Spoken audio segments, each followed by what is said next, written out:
Good morning, everyone. This is Larry Kramer. I'm the president here at the Hewlett Foundation. Thanks for joining us. The Performing Arts team, they're all here. They'll say more about the initiative and how it works in a minute. I just wanted to say a few words of introduction about the foundation and about how the 50 Arts Commissions fit into our work and priorities. Support for the performing arts is really built into the foundation's DNA. Two of our very first grants were, which is back in 1967, were made to arts organizations. The Performing Arts Program has been one of the core programs at the foundation for the entire 50 years. It's a deep and enduring commitment, one we're really proud of. Even as it has evolved over the years, it's always remained at the heart of at least our own definition of our philanthropy and what we think is important. Last year, I guess it's 2 years ago now, actually, we celebrated our 50th anniversary. And as part of that, the board voted to commission 50 works of art. The idea was to do something to recognize and celebrate Bill and Flora's creation of the foundation, to find something that reflected really important values of the foundation that wasn't what we were already doing. So commissioning works of art has not really been something that the Performing Arts Program has done. It has been focused around supporting organization in the arts ecosystem. But the idea of creating these commissions as lasting works of art was really appealing to us and something that we thought would be a really good contribution to the arts world. It also, as I say, reflected their own interests. The Hewlett family is involved in the arts in all sorts of ways.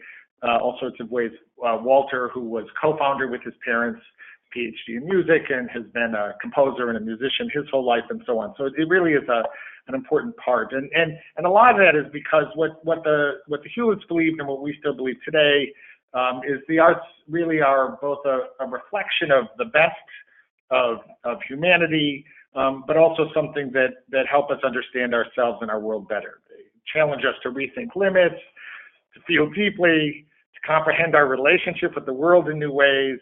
The arts connect people with something bigger than themselves, and really, speak to us obviously on a level that is both rational and beyond the rational, as well as being something that can bring people together, help communities understand their situations, and just enrich their lives.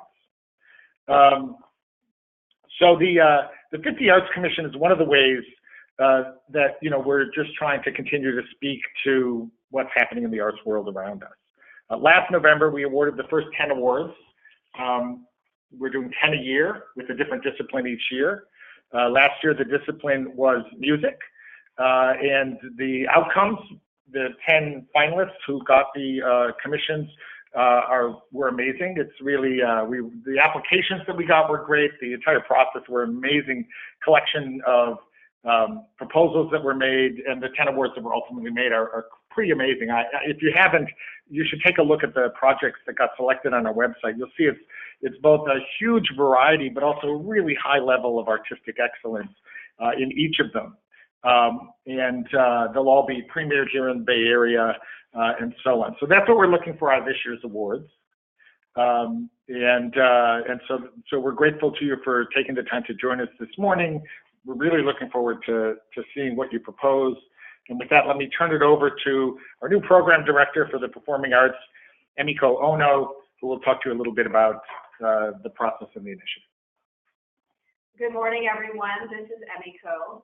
As Larry said, I was recently named Program Director for the Performing Arts Program after serving as a program officer here at the Hewlett Foundation since 2011.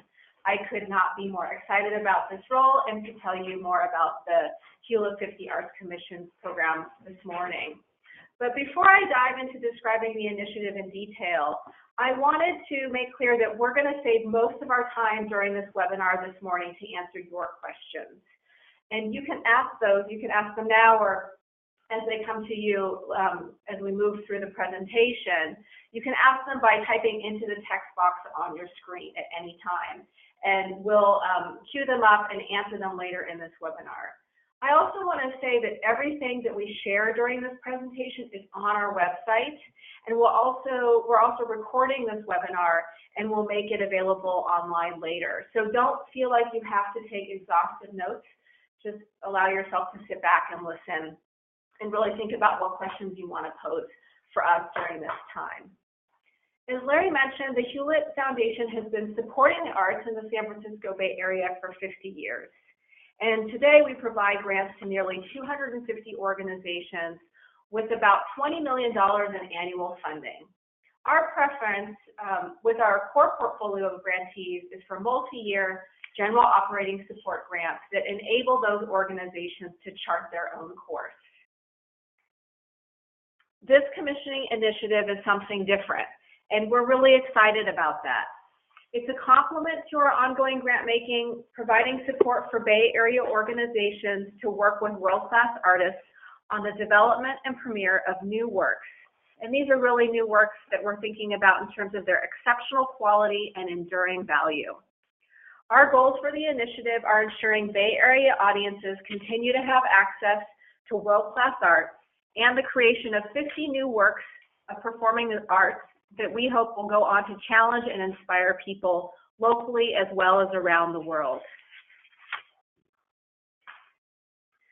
To give a brief overview of the Hewlett 50 Arts Commission initiative, over 5 years, the Hewlett Foundation will award 50 grants of $150,000 each. Grants will be awarded to nonprofit organizations based in the greater San Francisco Bay Area to commission world-class artists to create a new work in the performing arts. Applicants do not need to have arts as part of their primary mission. In fact, we encourage Bay Area nonprofits working on diverse issues to apply. We also encourage those that serve disadvantaged communities and historically marginalized communities to apply. The works must be premiered in the Bay Area within 3 years of receiving the grant, and we will award 10 grants per year clustered by artistic disciplines. Now in the second year of the initiative, we'll focus on the artistic discipline of theater. This includes, but is not limited to, a wide variety of genres and aesthetics such as spoken word and musical theater. The grants will go to Bay Area nonprofits to commission a playwright or spoken word poet to create a new work. As Larry said, last year we focused on music composition. Next year we'll focus on dance and multidisciplinary performance art. In 2020, we'll focus on folk and traditional performing arts. And in our final year, 2021, we will support film and media projects. We recognize that these disciplines are imperfect and that many artists work across multiple disciplines. We really encourage you to apply in the year and the discipline that is most closely aligned with the proposed project. With that, I'll turn it over to Alexa, my colleague, to discuss the eligibility requirements for the initiative. Thanks, Emiko. And good morning, everyone. This is Alexa Hall speaking. I'm the Program Fellow for the Performing Arts, and I'm going to talk with you about who's eligible to apply for the initiative, as well as the two-step application process. First, to be eligible to apply for funding, the lead applicant must be a nonprofit organization located within one of these 11 counties surrounding the San Francisco Bay. The initiative does not fund individual artists directly. The lead applicant is responsible for identifying the artist to commission, as well as any other collaborating partners. The lead applicant must be a nonprofit organization with 501c3 public charity federal tax status. The lead applicant must have an annual operating budget of $100,000 or more for 3 consecutive years. Multiple organizations may collaborate with each other on a project, but must choose a lead applicant. A group without 501c3 tax status can use their fiscal sponsor as a lead applicant. The lead applicant will collaborate with at least one lead artist.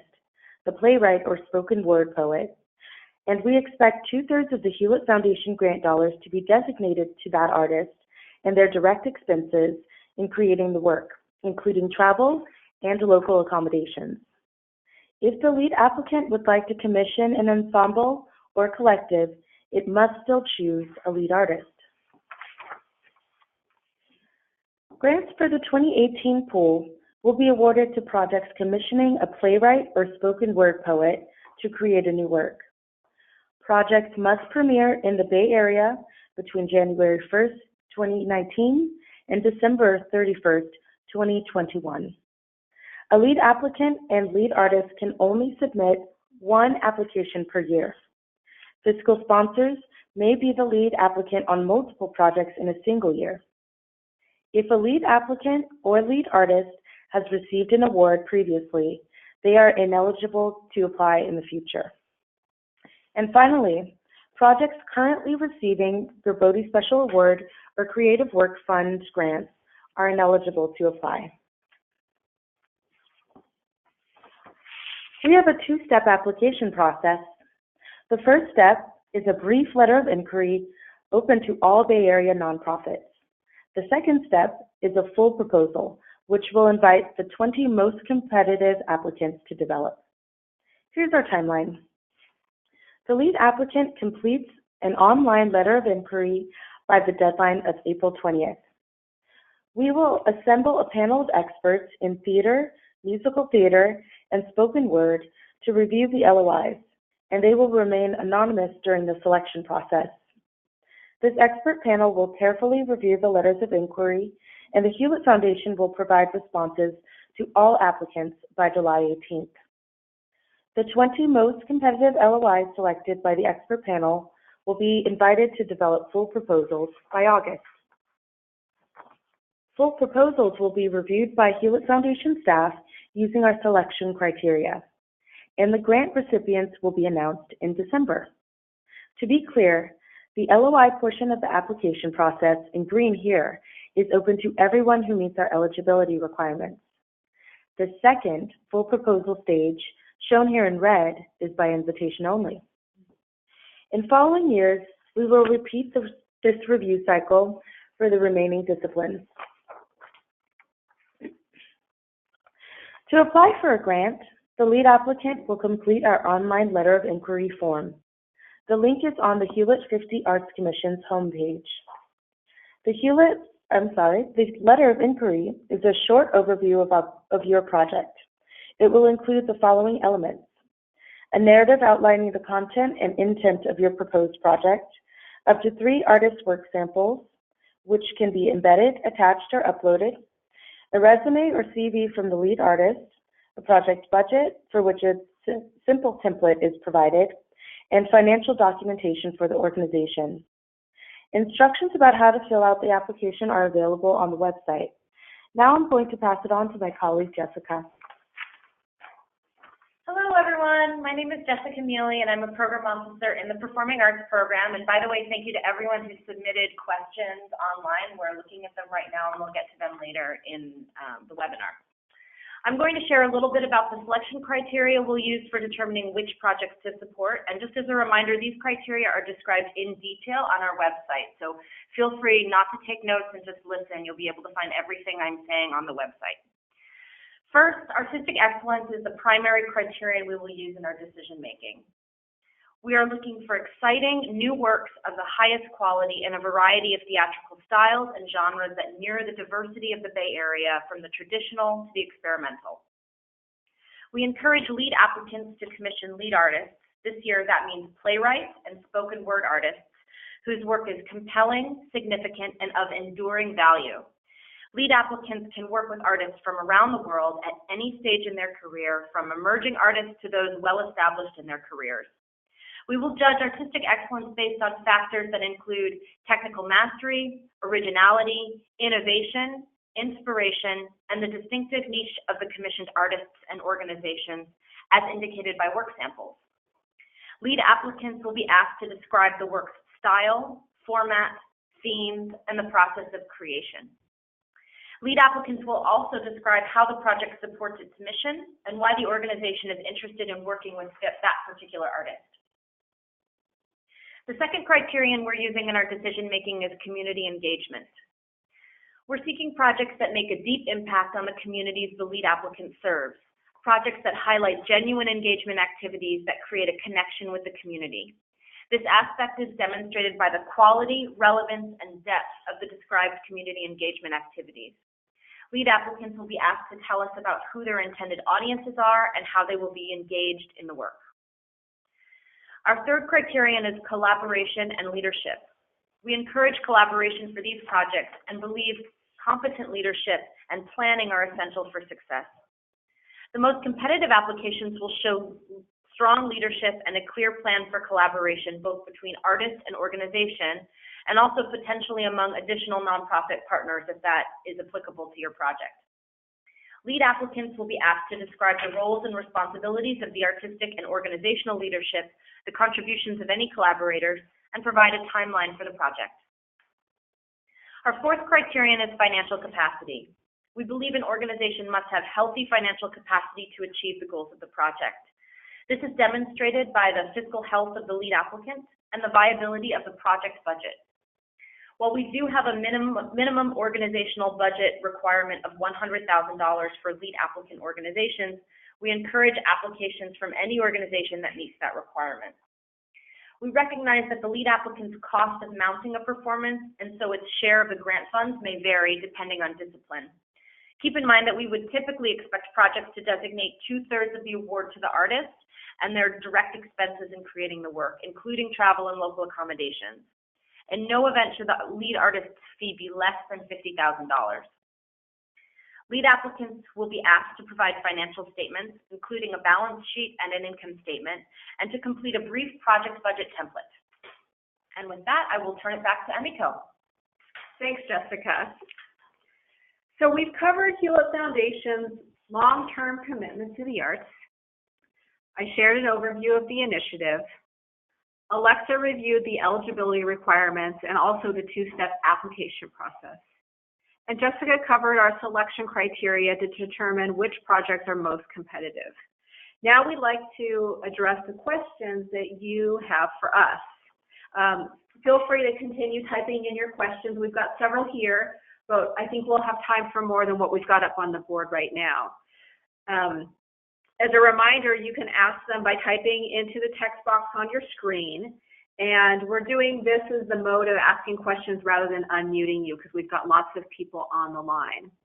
If you can, do try to keep your questions of general interest coming through to us today. If you have questions that are very specific to your circumstances, you can send those to us individually through the website, and also we publish an FAQ on our website that we update weekly. And if we're not able to answer all of your questions today, we'll address them on that FAQ. So we'll turn now to the questions that you have, and I'll be polling the questions that I think are most of general use to folks, and some other people around the table will be answering them this morning. So our first question is, and I think we've addressed this, but it might be good to say it again.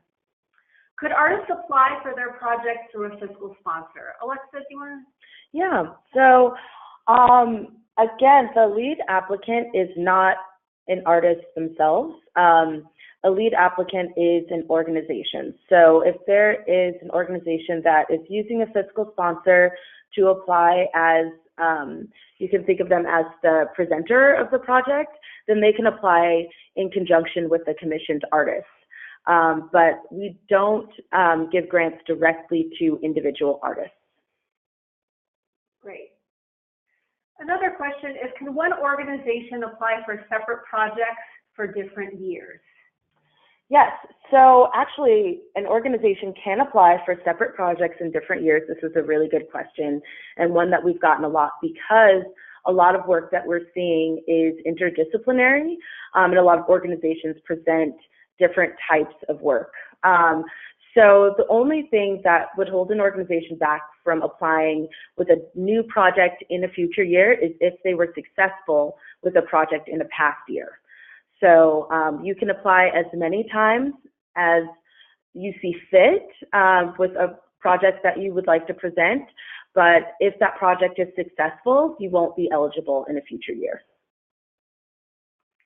Yeah, I'm going to stay with the questions that are related mostly to organization eligibility, and then move into also, there's quite a few questions around really what are you looking for, I think, around the selection criteria. So some of those kind of move from the first subject to the second. The first question that we have queued up is related to whether individuals can apply without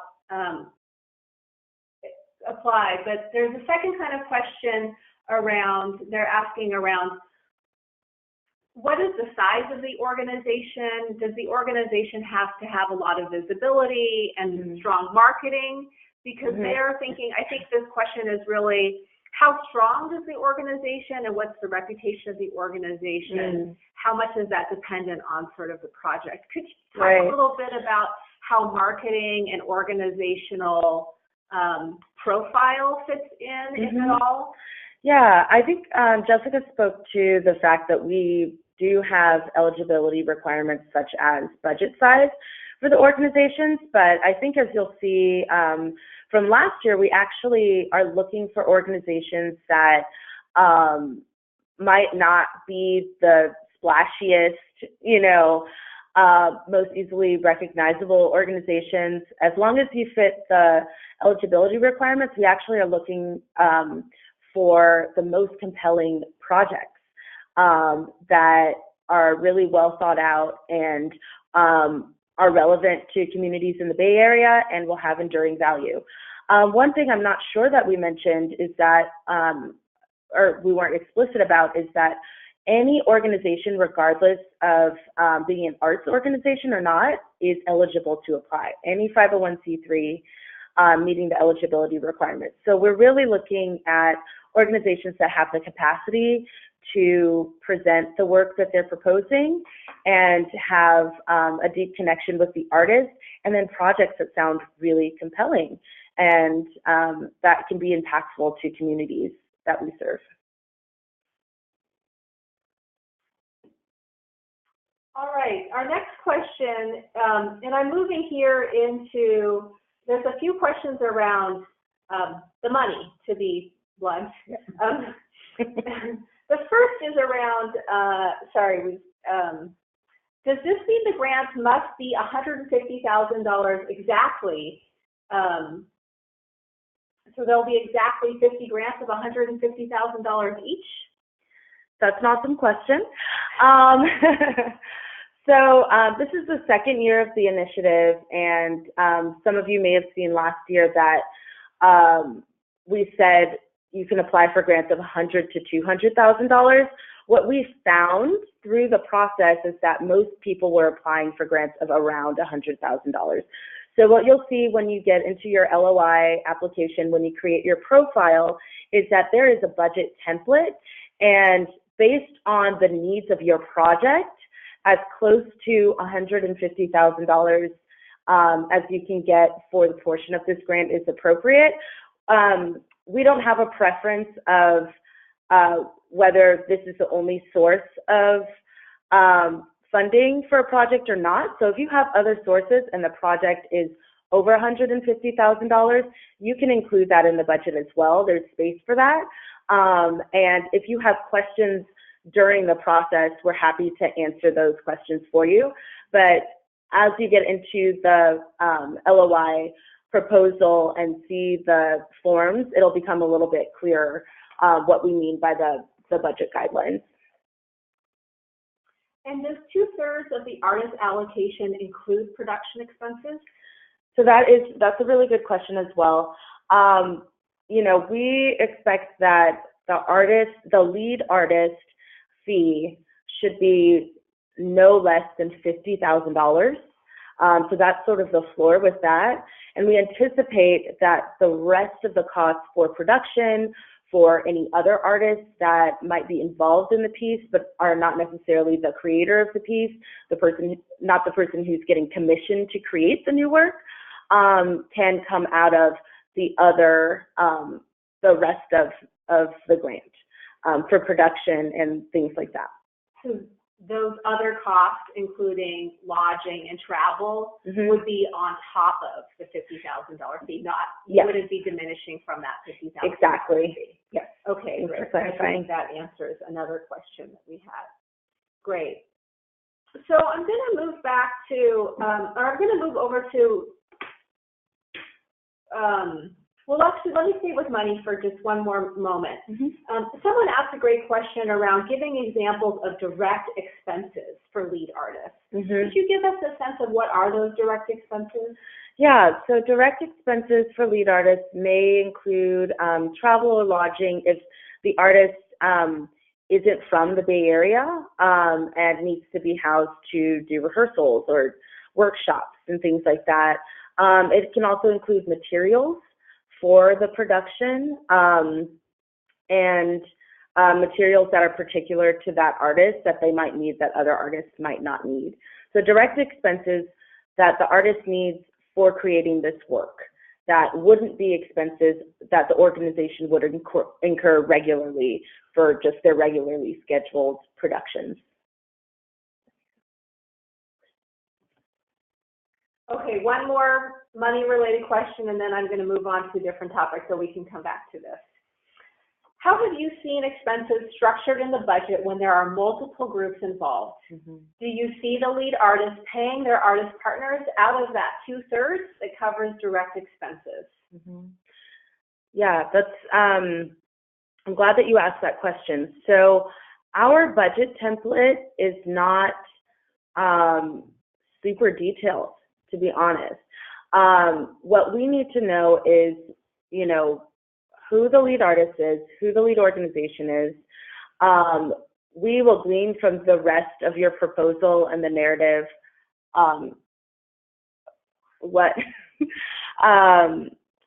who the other collaborating partners are and who the other collaborating organizations might be, if that's applicable to you. But generally, we just want to see the cost of production and the cost of the lead artist. However, you decide to parse out payment for performers and things like that will be described in the narrative, but not necessarily reflected in the budget. I just want to add to that this is for the LOI round. So that budget for the LOI is much more bare bones. If you are invited to submit a full proposal, that's where we go into much more detail. Mm-hmm. All right, so let's talk a little bit about the art itself and this particular discipline that we're supporting this year. The first question is, how do you define ensemble? It's a meta question. I love that question. I think it probably looks different between genres. So last year, our commissions were in music composition. And so ensembles for musicians could look like a jazz ensemble. It could look like a small chamber orchestra. It could look like a choir of singers. So it really just depends. I think for theater, musical theater and spoken word, it can look like a group of people that are working collaboratively to create a piece. I know that happens a lot in spoken word. For theater, usually what we'll see is a playwright who is originating the piece, and there might be other people working on staging and things like that. But an ensemble for us would be a collective of people that are really each contributing significantly to the creation of the piece. Great. Staying with the theme of the art itself, are adaptations of films or books eligible? Well, I'm not going to say yes, and I'm not going to say no. I'm sorry. We would like to see original work. These commissions are, specifically to give a chance to artists to create something new and bring that new work to the Bay Area and premiere it in the Bay Area and perhaps take it further. So, we've seen examples of really, really great work that is based on other work. So, really regardless of if it's an adaptation or if it's original work, we really just want to see something that is unique and special and compelling. All right. Thank you. How is spoken word being defined? So, for example, self-professed spoken word poets, I'm quoting the person answering the question here, or poets whose work is composed for speaking. Can you repeat that Yes. second part of that question? Sorry. How is spoken word being defined? Self-professed spoken word poets or poets whose work is composed for speaking? Okay. That's a really great question. So spoken word poets, it's a huge field. Some spoken word poets are also musicians, are also doing other things. So what we're looking at is commissioning the creator of the work, and if the creator and the performer of the work are the same person, then that would be the lead artist. But we really are leaving it up to you to define, as a lead applicant, as an organization, commissioning an artist to create a new work, and whoever that seems appropriate to fit that role, then that would be who the commission would go to. I'm sorry, did you have another? Yeah, you can go ahead. Good morning, everyone. This is Hewlett. I work on the initiative as well. I was just going to add to what Alexa said, that I think what we're looking for with spoken word is really works that are meant to be performed, as opposed to works that are, a written piece of poetry that then is performed. It's works that are created and meant to be performed. Mm-hmm.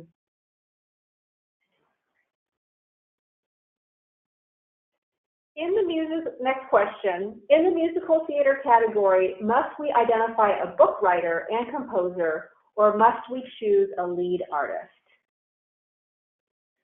That's a great question. Can you highlight that one just so I can look at it? Yes.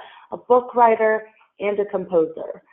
I think that, this is another case where it depends, to be honest.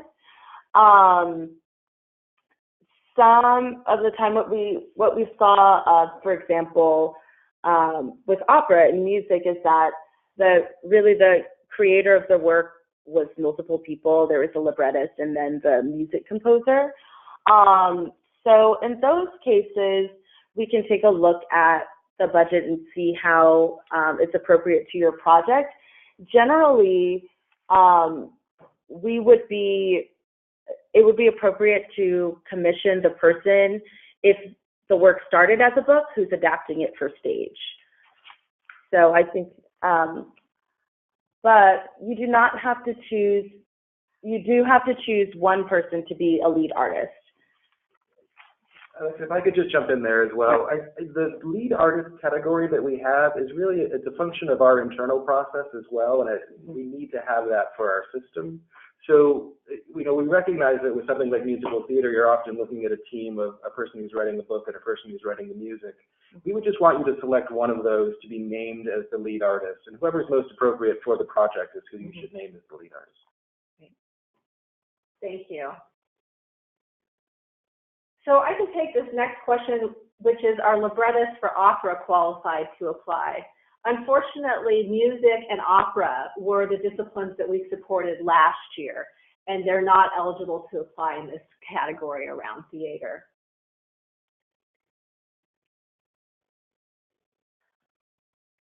Okay, another question related to the work itself. Can a dance organization apply if presenting a work created by a lead artist creating an experimental theater work that incorporates dance? Can a dance organization? Yes. So, can a dance organization apply if presenting a work created by a lead artist creating an experimental theater work that incorporates dance? Right. And I think that what I'm understanding in this question is that the work itself is predominantly theater, but likely heavily incorporates dance, is my interpretation. Yeah. Would that would a dance organization be able to apply for that? Yeah, and I think, as I said before, with collectives and ensembles, we have seen a lot of interdisciplinary and multidisciplinary work. So it sounds like in this case, this would be completely applicable. The other thing is that any organization, as I said before, can apply in any year just presenting a project that is based in the genre that we're supporting. So even if it weren't a dance or an arts organization at all, and they felt equipped to present this work, they would be eligible to apply. So my answer for this question is yes. Terrific. All right, so I'm going to move on to, there's a few questions related to folks who are recipients of Gerbode work, Gerbode grants, and also Creative Work Fund grants. So we've got one question. If my Creative Work Fund grant period goes through October 2019, am I ineligible as an artist to, am I eligible or ineligible? I'll just leave it there. And again, their Creative Work Fund grant period goes through October 2019. Mm-hmm. So we've actually gotten a few questions about this over the past couple of days. So I just want to specify, it's not necessarily a specific year or grant period that you're not eligible to apply in if you received a Gerbode or Creative Work Fund grant before. It's the project itself. So if you're working on a different project than what you got those grants for, then it is eligible to apply for any year. But even if you got a Creative Work Fund grant for the same project 3 years ago, it would be ineligible for this grouping of grants. Okay, we have another question. Could the project that people are applying for have won other grants? Would that, and I think also maybe what's behind this is, are they eligible if you've received grant supports from somewhere else? But also, Alexa, could you say whether you think that might help or hinder an applicant? Yeah, so as I said, we are looking for new works to be created with these grant dollars. However, we realize that oftentimes there are works of theater in many different genres that take years to create. So as long as the project hasn't premiered yet in the Bay Area and it's in nascent stages and it's not finished and you just need a last round of funding, it shouldn't hinder your project necessarily that you've already started the creation and you have another grant. That said, again, when we look at budgeting, we don't prefer you to have a grant or not to have a grant. Whatever is appropriate to your project is completely okay. We just want to see sort of fiscal responsibility and that the organization and the lead artists are really thinking about what it will take to produce the work that they're proposing to us. Terrific. We have quite a few questions around the timeline as well. And so I'm going to just ask a few of them, and maybe you could talk about all of them at once. Or kind of, so the first is, does the project need to be complete within the year? Well, why don't you take that one alone? I think that one's pretty straightforward. The answer is no. The project does not need to be complete within the year. Absolutely not, because of a couple of things. We will not be announcing the successful awards until December. So that would be a little unreasonable for us to make you finish it by the end of the year.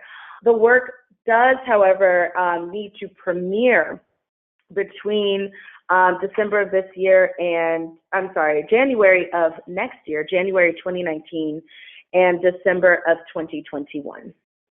Would it be helpful to go back to the slide with the timeline? Because we also have another question. Could you please go over the timeline again? Yeah. And do you want to just walk through this one more time? I think there are people There are would. a few questions about Yeah. the timeline. Sure. And I think the questions are really around when the project begins and ends. And there's also another question, I think, around when funding arrives, because Right. that's real. It's a great question. So, again, there's a two-step process. So the first part of the process, the LOI proposal stage, is already open.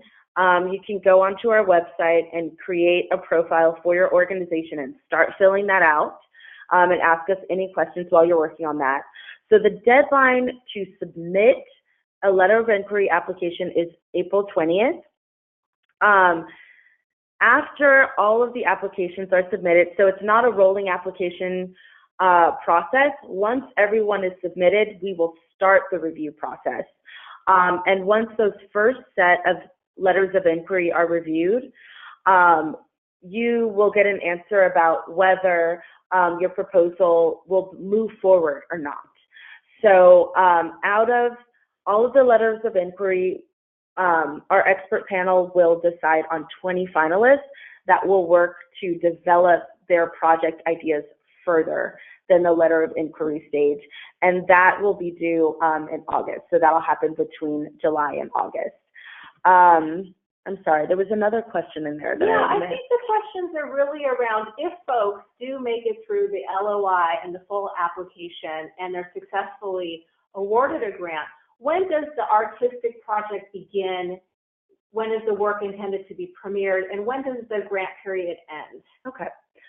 So the grant period will begin in December when we announce the successful applicants. There is a process, sort of an internal grants management process.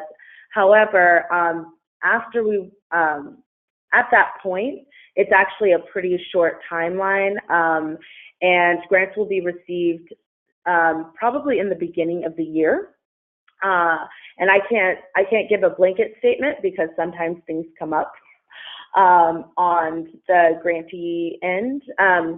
But usually the grants will be received in the beginning of the year, and organizations can start work before or after that point. It just depends on what makes sense for your project. The end of the grant period is 3 years from the time you receive the grant. So that's why we have the December 2021 premiere date. If you premiere the work before that, then great. We don't have huge reporting requirements for these grants or anything like that. There's no midpoint reporting or anything. But we would like to see when you're premiering your work, and we will be following up with the process that you have. But if that answers your question, it'll start in pretty much in January 2019 and go until December 2021. Terrific, thank you. So someone has a question that I'm guessing will apply to a lot of different folks. They're asking about a project that they started, it sounds like a few years ago. They had a stage reading, not a full production, and they'd really like to better develop and really fully realize it. Would that kind of project still be eligible? Would it qualify? Yeah, we would have to see the details of how fully developed that project is, but that sounds like, since it's in the development stage, if there's an organization that this artist has an authentic relationship with and will partner with and present it to a community that seems appropriate, then that would be completely eligible to apply. Terrific. Next question is, how can we get the word out to potential applicants that we have incubation space for playwrights? So it sounds like this organization, and this is Margot Knight at Jurassic Artist Residency here nearby in Woodside. So she'd like us to share the word to potential applicants that they have incubation space for playwrights. So that's a resource to all of you. Great. So Margot, I hope I covered you there. And it's Jurassic, what's the full name? Jurassic Artist Residence. Sorry, Margot, I'm not remembering the exact name, but there's your plug. I If hope you that Google helps. it, the website will come. You know, we all, yeah, lots of different support is necessary to make these things happen. So Yes. thank you for sharing that. All right. This is a question I think that will maybe come up and it's a different version of a question we've heard earlier.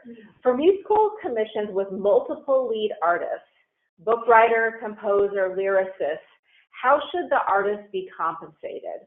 This goes back to our needing a singular lead artist. Yeah. Could you describe that maybe in further detail and how an organization might negotiate that? If they've got 3 artists who are really working in earnest, in a significant way on a project.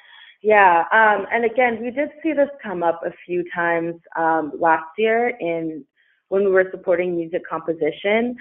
What we also saw was that generally there was a single artist that was sort of leading the work, even if multiple people were working on it. So in that case, whoever is kind of project managing the creation of the work would be the lead artist. However, as far as it sounds like it may be a budgetary concern and how you pay your artists. So we saw people list the lead artist, and again, that lead artist would pay out to the other artists. We also saw that the organization would pay out to a lead artist, and then the other artists would receive perhaps a different amount depending on their involvement in the creation of the work. So it's hard to sort of give a blanket answer to this question because each project is so different. And again, we're happy to, as you're going through your process, answer any questions about your specific project. Terrific. And going back to the last question, the formal name of the organization that provides residencies for playwrights is Jurassic Resident Artist Program. And we have just a quick question. Will these slides be available on our website when we post the webinar? The webinar itself, the recording of the webinar will be available on the website. But not the slides? We can make the slides available too. Okay, that would be really terrific. Yeah. We Okay. could do a PDF under it. Yep. Yeah. Okay, so yes, thanks to your question, the slides will also be available. All right. So we've got an ambitious person here asking, how possible is it to take part in 2 projects potentially funded by this grant? Well, we did see an artist participate as the lead artist in one proposal and a collaborating artist, but not the lead artist, in another proposal last year.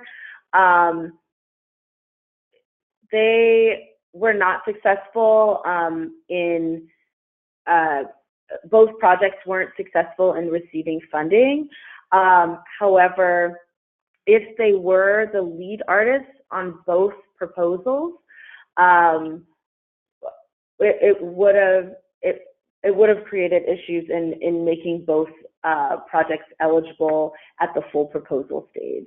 We didn't see that happen just because the expert panel didn't choose both projects. But what I would say is it's very unlikely that someone who is applying as a lead artist on multiple projects, that both projects would be funded. Mm-hmm. Let's say more about that. Sounds good. Yeah. All right, this is a really good question that I think people may not have on their mind today, but would come up later. So thanks for this person asking about how fleshed out do we really expect a proposed project to be at the time of they're saying at the time of the application, but I think you should answer this question, how fleshed out does it need to be for the letter of inquiry stage? Right. So at the letter of inquiry stage, we will be asking who the artist is, who the lead artist is, who the lead applicant is.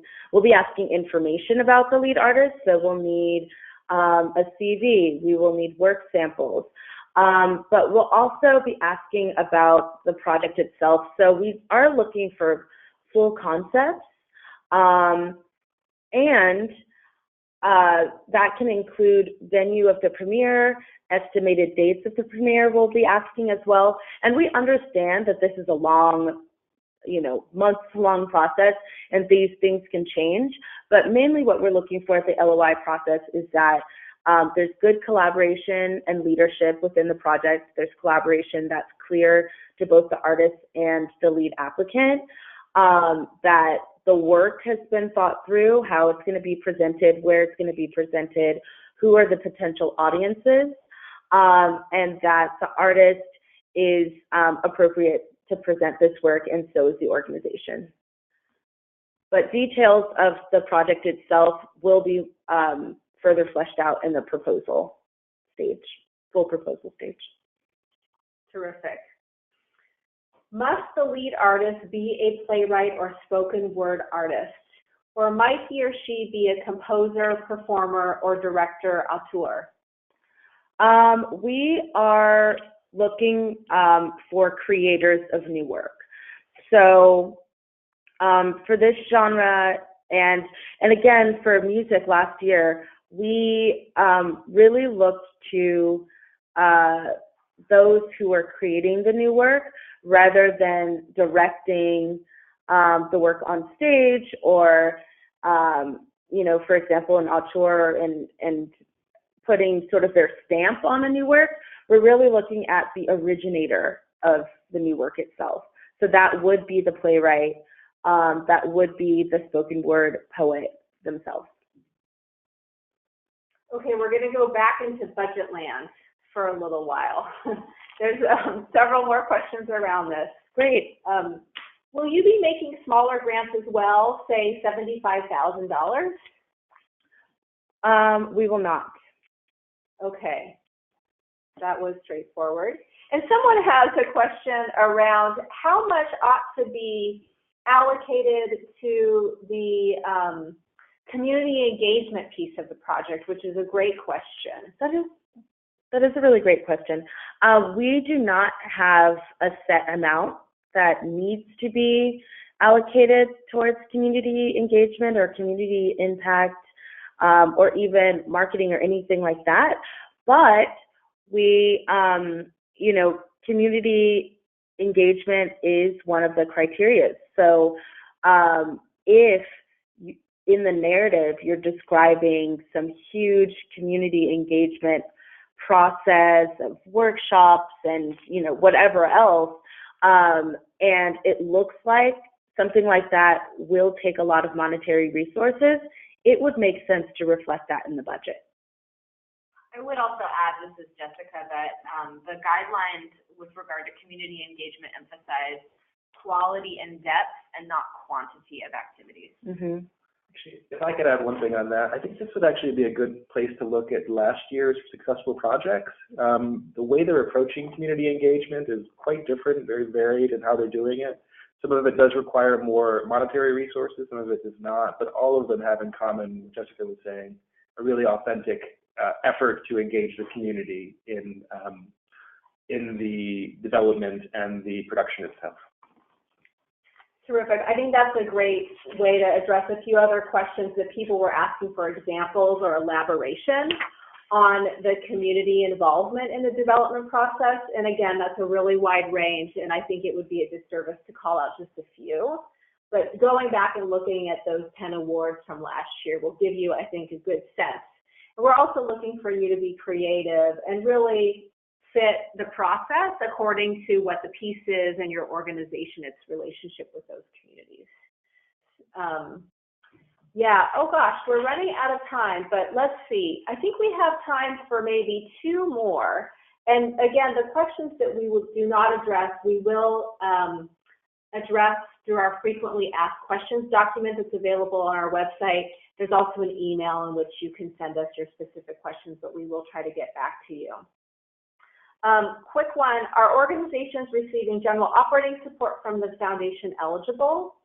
Yes, they are. Does the applicant have to have a venue or date confirmed, since there's 3 years to complete the commissioned work? So this is Alexa again.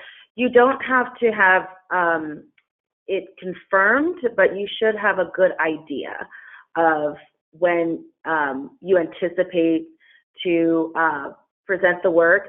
And generally what we've seen is because the lead applicant is an organization and not an artist, generally the lead organization will present the work at their venue, and that's not always the case, but we do expect you to have an idea of where and when your work will be premiered. Okay, two really quick last ones. I can take the first one. Can the lead artist be from another country? Absolutely. And the last question, which is a fabulous one, in the last cycle, how many LOIs were submitted? Because this should give people a sense of what the bigger pool looks like. So how many LOIs were submitted in the music composition category? Was 120 eligible applications were submitted. 120 LOIs. Okay, yeah. Terrific. So that should give you a sense of the larger community that's interested in this kind of thing. So I'm going to turn it over to Alexa to close us out. Yeah, this is Alexa once again. We've reached the end of our scheduled time, but thank you so much for participating in today's webinar. For more information on the initiative and to submit an LOI, please visit the website. And if you have questions that weren't answered today, you can contact us at 50chehelp@hewlett.org. And we'll also, as Emiko said, be updating the frequently asked questions on our website with responses that we weren't able to get to today. Best wishes to all of you as you develop your LOIs, and remember, we encourage you to think big, to consider working with your dream artist, and to propose an original and thoughtful idea. We look forward to seeing what you come up with. Thank you and goodbye.